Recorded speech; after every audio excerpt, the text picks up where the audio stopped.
ఎందుకంటే కూటమి ప్రభుత్వం ప్రతి ఒక్కరికి కూడా అనుకూలంగా మీరే చూసుకుంటారు, అనుకూలంగా జరుగుతుంది. ఈ ప్రభుత్వం చేసే మంచి కార్యక్రమాలు ప్రతి ఒక్కరికి కూడా నేను ఒకటే చెప్పేది, ప్రతిదీ సూపర్ 6 లో చెప్పిన అన్ని 100% జరుగుతాయి. ఒక్క టైమే, ఆ టైంలో ఆర్థిక పరిస్థితులు ఇబ్బందులతోనే ఆ టైం కూడా ఇంత డిలే కావడం, కానీ ఖచ్చితంగా ఏ మాట ఇచ్చారో మన ముఖ్యమంత్రి చంద్రబాబు నాయుడు గారు ఖచ్చితంగా చేసి చూపిస్తాడు. మీ అందరికీ చెప్పేది ఒకటే, ఈ కూటమి ప్రభుత్వం మనందరం కలిసికట్టుగా మొన్న ఎలక్షన్లు ఎంత చేసామో ఈరోజు మా నాన్న మల్లారెడ్డి మిగతా వాళ్ళందరూ కూడా, లలిత, వీళ్ళందరూ నాకు గుర్తు. ఎందుకంటే నేను అక్కడి నుంచి వచ్చిన వాడిని. ప్రతి ఒక్కరు కూడా అందరూ కలిసి పనిచేసుకోవాలా. మనకి అవినీతిమయమైన వైఎస్ఆర్ కాంగ్రెస్ పార్టీ వెళ్ళిపోయి 9 నెలలు అవుతుంది. ఇంకా కూడా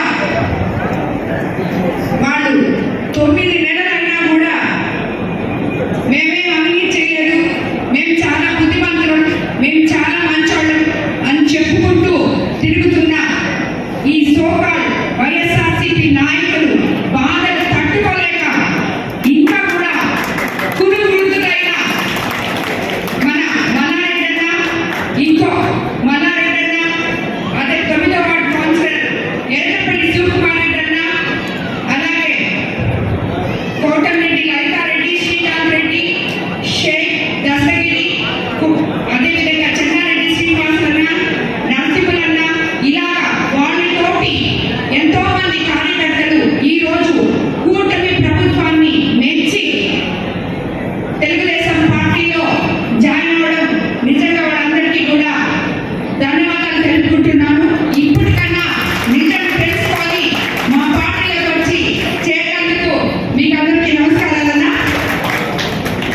వీళ్ళందరికీ కూడా ఒకటే చెప్తున్నాను, నేను కోవూరు నియోజకవర్గంలో ఏ మాట అయితే ఎలక్షన్ ముందు చెప్పామో, మేము పాలకులం కాదు, సేవకులము, మీ మధ్యలో ఉండి మీ అంతరంగాల్లో ఉండే మీ పనులు ఏమున్నాయో కనుక్కొని మీకు సేవ చేయడానికి ఒక రాజకీయ ప్లాట్ఫామ్ ఎంచుకొని వచ్చిన నాయకులం మేము. అంతేగాని మీ మీద పెత్తనం చేసే నాయకులం కాదు. అనునిత్యం మీలో ఉంటూ మీలో మమేకమై మీకోసం పనిచేసే సేవకులం మేమని చెప్పి నేను ఆ రోజు చెప్పాను. ఈ రోజుకి అదే మాట మీద మేము కట్టుబడి ఉన్నాం. అదేవిధంగా ఏ రకంగా అయితే మీకు అవినీతి రహిత, వివాద రహిత కోవూరు నియోజకవర్గం మీకు అందిస్తానని చెప్పాను, ఈ రోజుకి కూడా నేను అదే మాట మీద నిలబడి ఉన్నాను. ఎందుకంటే మీకు అందరికీ తెలుసు, ఇక్కడ ఈ రోజు చేయగలిగిన నాయకులు కానీ, ఆల్రెడీ ఉన్న నాయకులు కానీ, ప్రతి ఒక్కరు ఉన్న తెలుగుదేశం పార్టీ నాయకులందరూ ఈ రోజు ఇక్కడ ఎంతో సంతోషంగా వచ్చి ఈ రోజు నాయకులు ఇక్కడ చేరుతున్నారంటే వాళ్ళందరినీ ఆహ్వానించడానికి అదే నిదర్శనం. ఎందుకంటే వాళ్ళకి తెలుసు మనం అందరం ఒక మంచి ఎమ్మెల్యే దగ్గర, ఎందుకంటే నేను ఎందుకు చెప్పుకుంటున్నానంటే మంచి ఎమ్మెల్యే అని చెప్పి మీకు